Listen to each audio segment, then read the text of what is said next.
Thanks for joining us for CBN NewsWatch. I'm Gary Lane. Today, former President Donald Trump's vice presidential choice, J.D. Vance, tells his story and lays out his vision for the Republican Party in his acceptance speech at the GOP convention.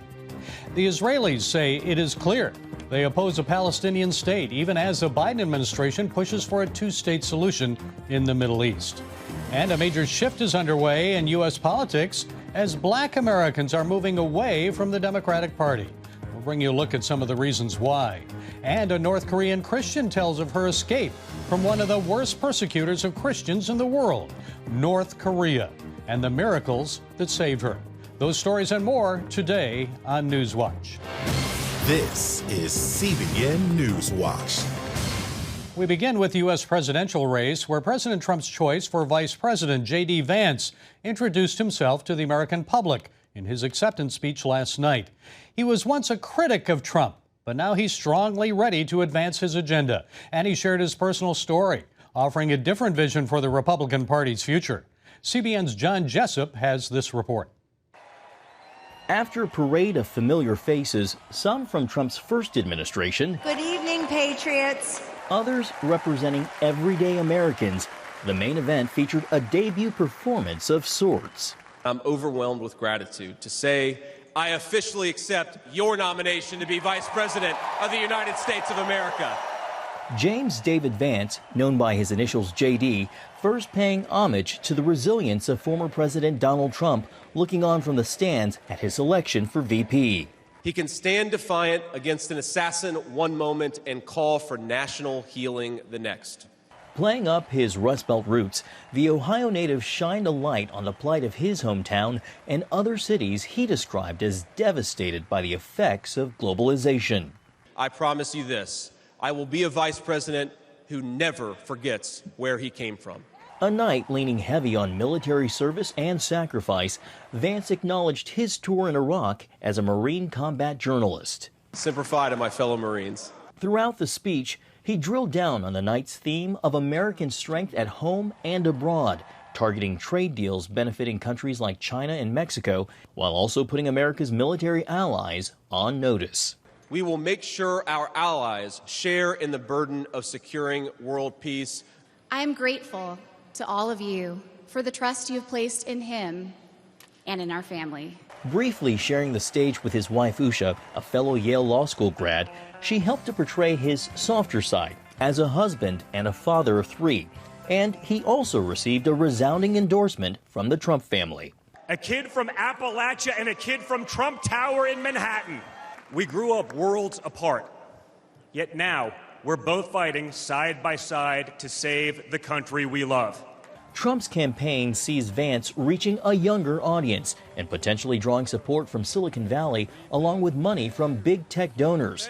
Still, one political observer from Vance's home state telling me on CBN's Faith Nation the freshman senator will have to thread the needle on differences with his running mate on taxes, a harder line on abortion, and a seemingly more labor-friendly approach. His very strong populist streak over the last several years, where he says things like he has more in common economically with the Bernie Sanders kind of voters than other people, I think that's going to create some red flags out of parts of the Republican coalition.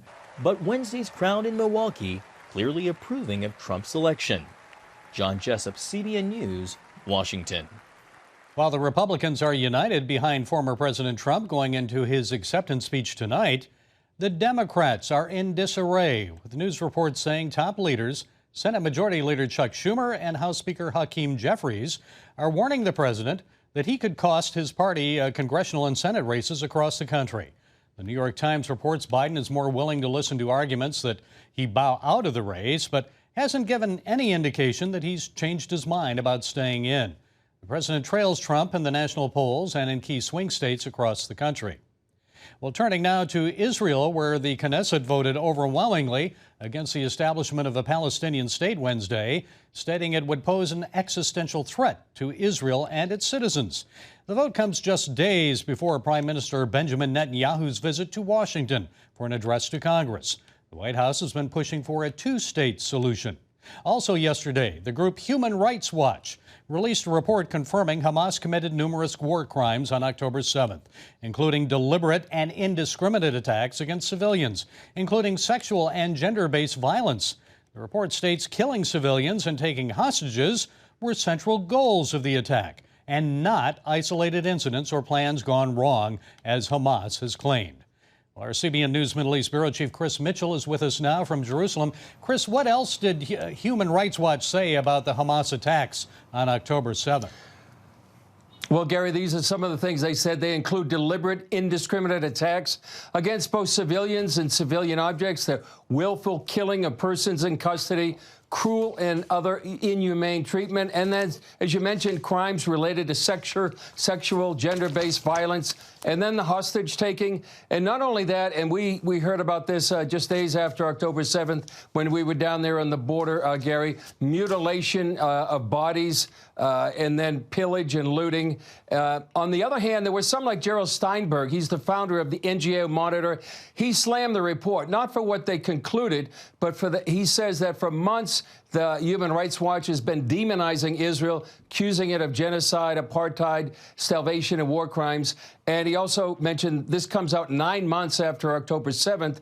And right after October 7th, Human Rights Watch invoked, well, quote, context of apartheid and occupation about October 7th. But the report itself really did come and conclusively said what happened on October 7th by these Hamas terrorists. Chris, Israel has taken out a terrorist commander in a strike in Lebanon. What can you tell us about that? Well, he was a member of a group called the Islamic Group that has close ties with Hezbollah and Hamas. He was a key figure in planning and executing terror attacks within Israel. What this does is limit Hamas's ability to orchestrate, and they are there in South Lebanon, orchestrate terror attacks into Israel.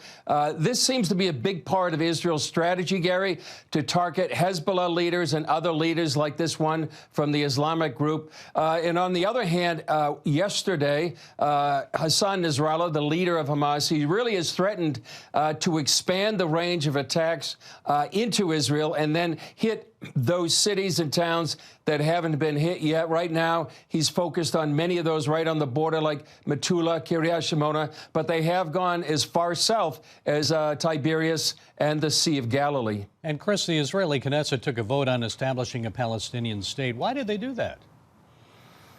Well, I think, first of all, they're sending a signal to the United States, to the White House and the State Department. You know, in a few days, Benjamin Netanyahu is going to be heading to Washington. He presumably was going to have a meeting with President Biden. Now that Biden has contracted COVID, that seems unlikely, at least right now. But really, I think it wants to give him support while he goes to Washington, where the administration really sees a two-state solution as the solution to the situation right now between Israelis and Palestinians. In one of the Knesset speeches yesterday, one of the members of the Likud party said, it's not just a bad idea, but a dangerous one to have a Palestinian state, and especially after October 7th. You know, they were saying they don't want to reward that with a statehood. Land for peace has really led to more terror. And the two examples that have been cited is in South Lebanon in 2000. That's when Israel pulled out of that security zone. That vacuum has been filled with Hezbollah. Then Israel pulled out of Gaza in 2005. That was filled with that vacuum filled by first the Palestinian Authority and then Hamas. There's very little, if any, trust for the PA, the Palestinian Authority, and they also sends this wrong signal to other groups, other terror groups in the world. And actually, one of the Knesset members is proposing a bill to declare sovereignty over the Jordan Valley here in Israel on October 7th. And what's the opinion of the Israeli people? Are they still overwhelmingly opposed to a Palestinian state? Yeah, they are, Gary. And a new poll last month said 60% of Israelis are opposed to a Palestinian state. Less than 30% believe they can have peaceful coexistence with an independent Palestinian state. This is a big change since October 7th, Gary. You know, many of the people on the kibbutzim next to Gaza were very left-wing. They believed in coexistence. And now, after what happened on that day, there's a huge shift in their attitudes. And in fact, Gary, I think the whole country after October 7th has moved to the right, and we're seeing that reflected in votes like the Knesset yesterday. How about tourists? Many of them coming to Israel right now? Well, there's not many coming to Israel right now, very few. What we do see here, we've seen solidarity missions, many of them Jewish missions that come here to show solidarity with the Israeli people, many times going down to the border or visiting the soldiers where they can. Also right now is happening is prayer missions. I know that one started just yesterday.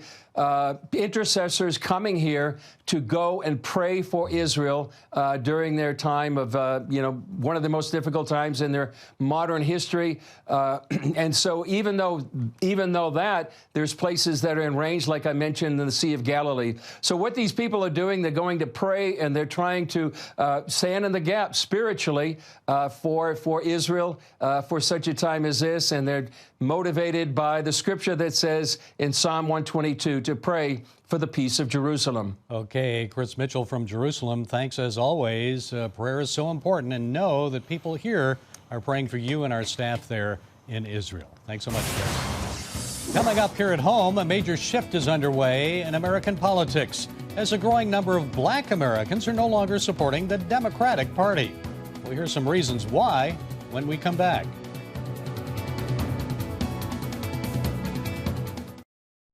As Republicans wrap up their convention in Milwaukee tonight, recent polls show American politics is undergoing a racial realignment.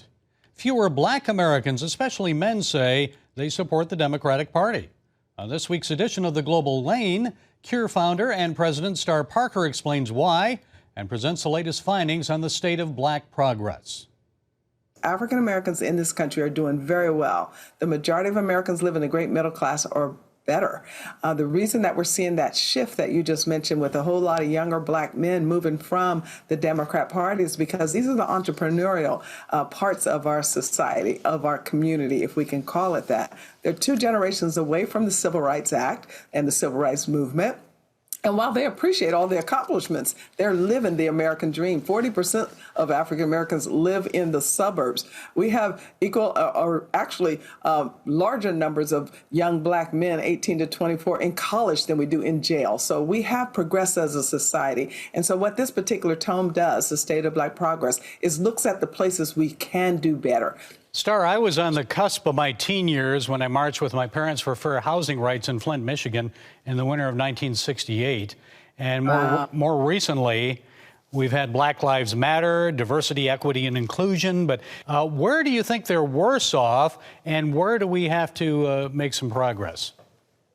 Well, I'm glad that you mentioned your parents and what happened when in the 60s when the Fair Housing Act was passed. We had 3 real changes in our society under the leadership of Dr. Martin Luther King Jr. during those 60s. And he was able to get the country's attention so that we had a Civil Rights Act passed, we had a Voting Rights Act passed, and we had a Fair Housing Act passed. What happened next was America got off track, and Black America got even more off track and started looking at that movement, which was a movement of desegregation, and started forcing integration. We started seeing government intervention programs, affirmative action, DEI you just mentioned, many of these other efforts, if you will, to try to equalize society, and yet no person is equal to the other. We're uniquely made in the image of God, and we have certain attributes that we're to contribute, and we have uniqueness to discover our own individual purpose. When you have a one-size-fits-all government intervention program, things get lost and people get lost, and that's what has happened. So in the areas where we are not seeing success, what we have is big government.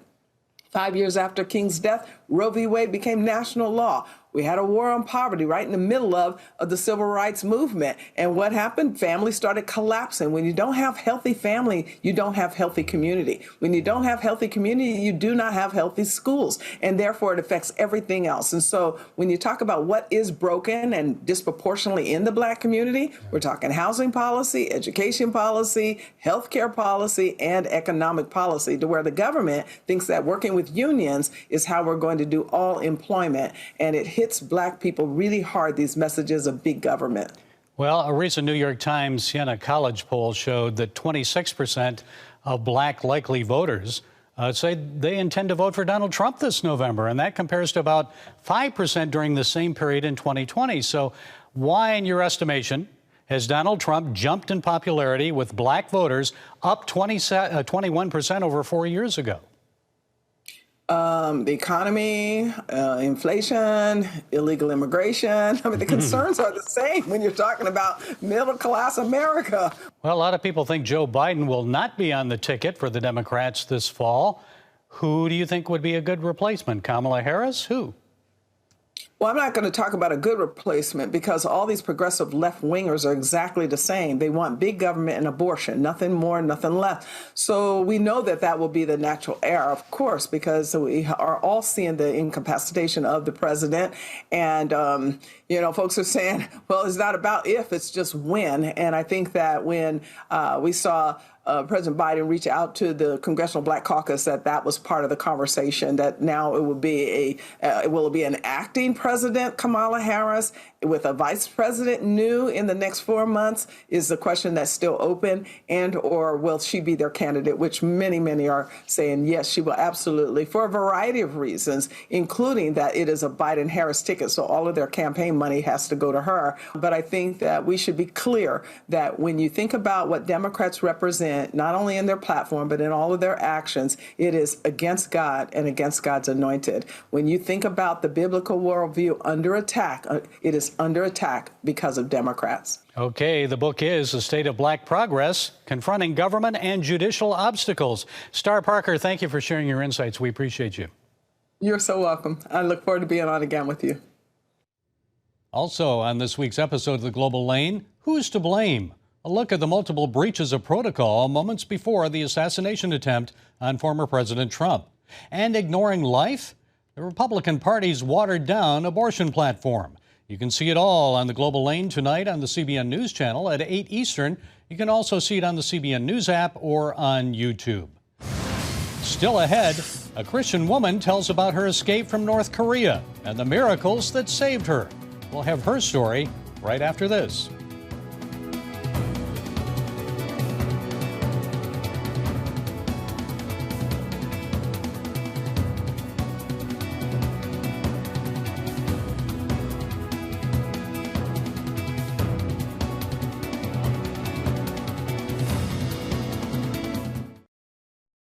North Korea is one of the worst persecutors of Christians in the world.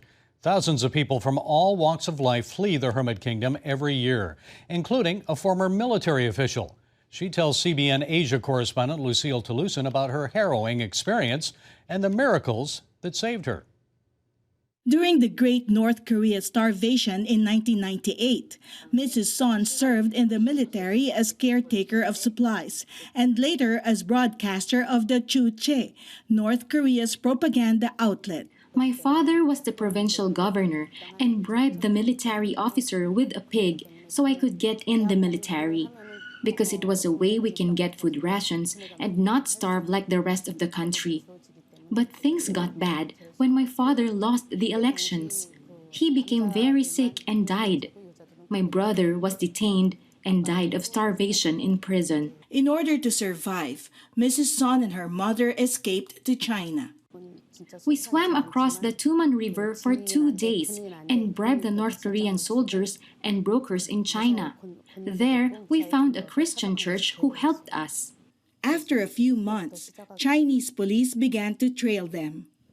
I was already a Christian, but not deep.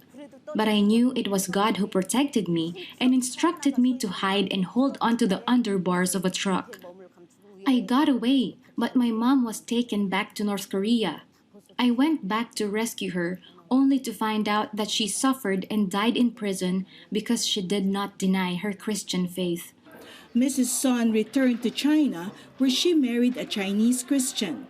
Over time, authorities arrested her 2 more times, eventually putting her in a North Korean prison under inhumane conditions, where once again Mrs. Son experienced God's help. I had to eat insects to survive. After 400 days, I was released, malnourished, and can barely walk. This was when my husband used his Chinese citizenship to get me to South Korea.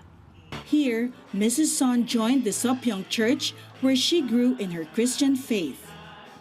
This is Sopyeong Church. Sopyeong means Seoul and Pyongyang.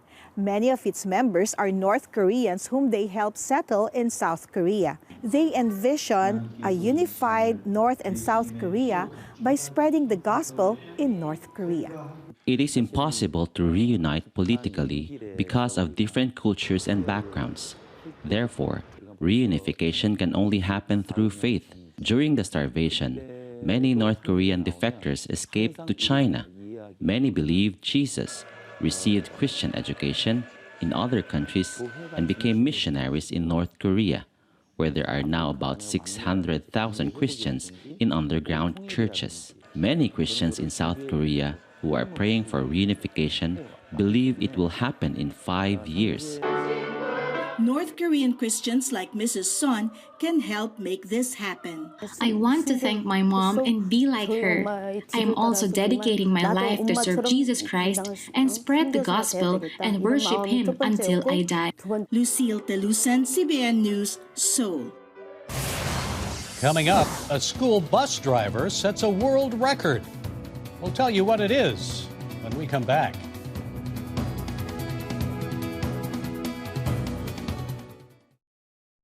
Get your daily quick start from CBN News. A quick read on the important news of the day delivered right to your inbox. Stay current on breaking news, politics, and entertainment.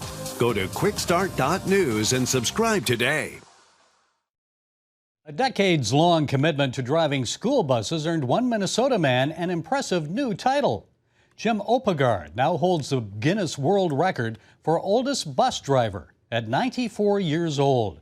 After nearly 50 years of driving for children with special education needs, Opegard's boss says he's never missed a day of work and still passes his physical and driving tests with flying colors. The record holder says the secret to long life is God's blessings. Well, that's it for this edition of CBN NewsWatch. Remember, you can find more of our news programs on the CBN News channel anytime or online at cbnnews.com. Also, tell us what you think about the stories you've just seen by emailing newswatch@cbn.com or talk to us on Facebook, Twitter, and Instagram. We hope you'll join us next time. Have a great day.